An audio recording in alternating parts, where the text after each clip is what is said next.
Hi, my name is April Levitt, and I'm going to be going over the data that I analyzed for the executive report for data-driven decision-making, which is FSU's withdrawal data set.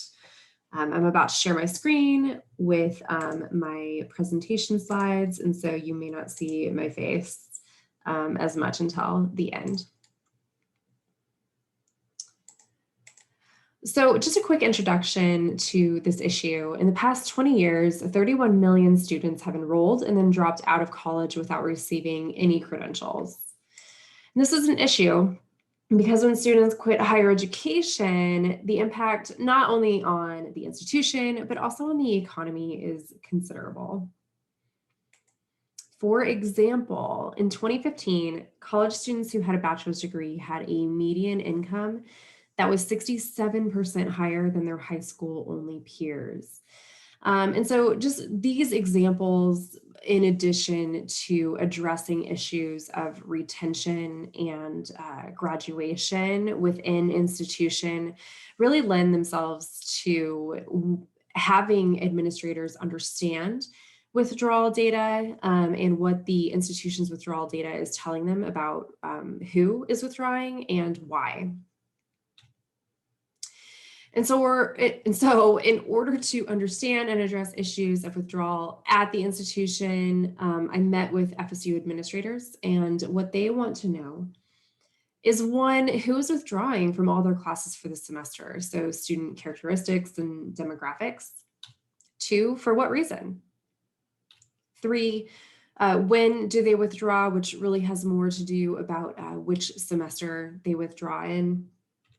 And four, if they withdraw and then they re-enroll, how long does it take them to re-enroll after they drop all of their classes for the semester? So the purpose of this study is to explore FSU's full-term withdrawal data from fall 2013 through spring 2022. Just a little bit about my methods. I broke it into two phases. So the first phase is complete, and that entailed me meeting with the FSU Associate Dean of Students, who is also the director of the Department for Student Services and Transitions, just to discuss the project requirements and their basic needs from this project. I also met with FSU's institutional research administrators to both request a data set and to also get their take on requirements and what they would like to see. So after I received the data set, I went through and cleaned the FSU withdrawal data set and analyzed it. I also paired it with a couple more categories that I was able to pull from FSU business intelligence, or what we call OBI. In phase two, which will be included in the executive report, I plan on cross-analyzing the withdrawal data by demographic and characteristic categories. So diving a little bit deeper into any trends or discrepancies of race and gender, sex, major, any of those student characteristics, and including an analysis of the DSST withdrawal survey results in my final report. DSST has a withdrawal survey that they send to students after they have been through their services or met with their withdrawal advisors. And so I want to see if there is any helpful data in that survey, and if not, how we can, or even if there is, how we can improve maybe the instrument itself in order to get them better, more usable data. A quick note that a limitation of the study is that the timeframe is fall 2013 all the way through spring 2022, but that we are currently in summer 2022, and spring 2022 transcripts may still be processing for withdrawal data. So my findings.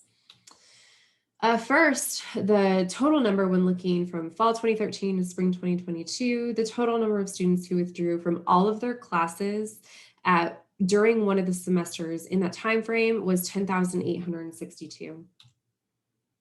On average, 502 students per semester withdrew from all of their classes during one of those semesters in that time frame.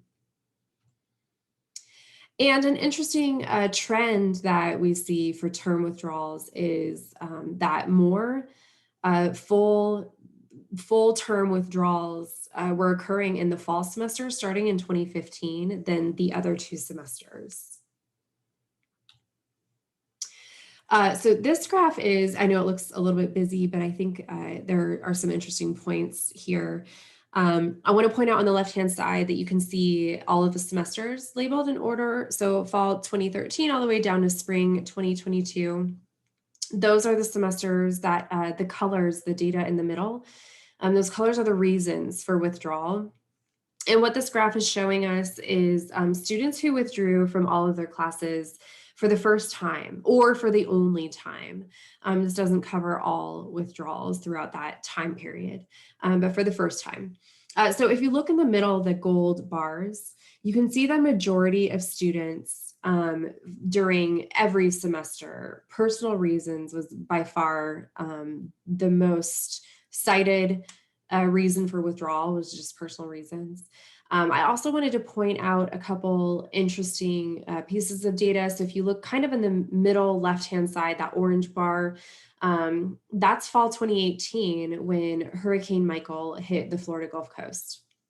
And so that was the first time that we saw a code for natural disaster, and 11% of the withdrawals that semester were for natural disaster. That storm hit our Gulf Coast pretty bad near our Panama City campus, and it also affected our Tallahassee students as well. On the right-hand side, you can see the garnet bars are another outlier of impact reason, and that is from COVID-19. So you can see spring 2020 and summer 2020 were 2 semesters that we had a lot of withdrawals due to the impact of COVID-19. And then I looked at across all semesters in that time frame. So from 2013 to 2022, most students who withdrew from all of their classes during any term in that time frame withdrew for personal reasons. Most students, so 85% of students who withdrew from all of their classes, only withdrew once. We do have a couple outliers, and something that's noteworthy that I found was that in those 5, 6, 7, 8, when you got a little bit higher in number of withdrawals, the primary reason for those ones were non-payment of fees. The number of semesters between withdrawal and re-enrollment. I did, on average, students took about 2 semesters after withdrawing to re-enroll, but then I realized that this number might be a little bit misleading because when I looked at the mode, the most frequent number of semesters students took to re-enroll after withdrawing was 1. And I believe that that average number is being pulled by a couple outliers. There were some students who did take 18 semesters to re-enroll or 25 semesters to re-enroll. So if we look at more realistic numbers, it really only took most students who were going to re-enroll 1 semester to do so. I just wanted to look at some of the student characteristics. We can see that for the number of male and female identifying students who withdrew from classes, that was about equal. So females at 50.2% and males at 49.8%. There is going to be a discrepancy with FSU enrollment numbers because we do have a higher number percentage of females that enroll in the overall student body. So that will be interesting to see in the final executive report. I did look for race, ethnicity, and what I found was that most race, ethnicity categories mostly paralleled their overall population percentage in terms of rate of withdrawal versus population percent. But Black and African American students had a higher rate of withdrawals than their actual representative population at FSU. So they had 13.9%, but on average, there were about 8.8% of Black African American students enrolled at any given time at FSU. Also, most students who withdrew from their semester were freshmen, followed by juniors and graduates. I did look at Pell recipients. I want to dive a little bit deeper into this in the final executive report as well. But what we know is that 1/5 of students who withdrew from their term were Pell Grant recipients. Pell Grants just indicate they are awarded to people based on socioeconomic status. And so I think it would be interesting to look at that based on the reason for withdrawal. And a note that the top 10 majors at the time of withdrawal were exploratory, pre-biological science, non-degree graduates, criminology, and just a note that NFA means not formally admitted. So psychology, business, interdisciplinary social science, finance, and then psychology, pre-exercise physiology were all in those top 10 of majors who withdrew. And just to recap the key takeaways, first, 1.4% of students withdrew from all classes per semester between fall 2013 and spring 2022. That is a small percentage.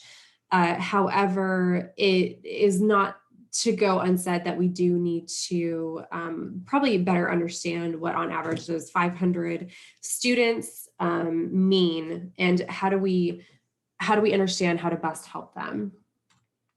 Second, the primary reason for students to withdraw over time was personal, followed by non-payment of fees. Third, the Black African-American students had a higher rate of withdrawals, again, at 13.9% compared to their overall student population than any other race or ethnicity. Freshmen withdrew at a higher rate than all other classes. The primary student major at the time of withdrawal was exploratory 1. 85% of students only withdrew one semester across time.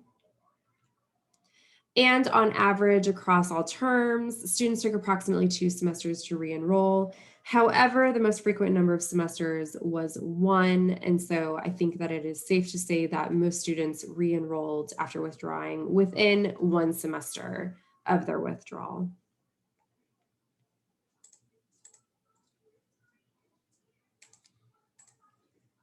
So thank you for listening, and I welcome any feedback. I'm still working on analyzing more of this data for the final executive report, and happy to take suggestions in order to do so adequately.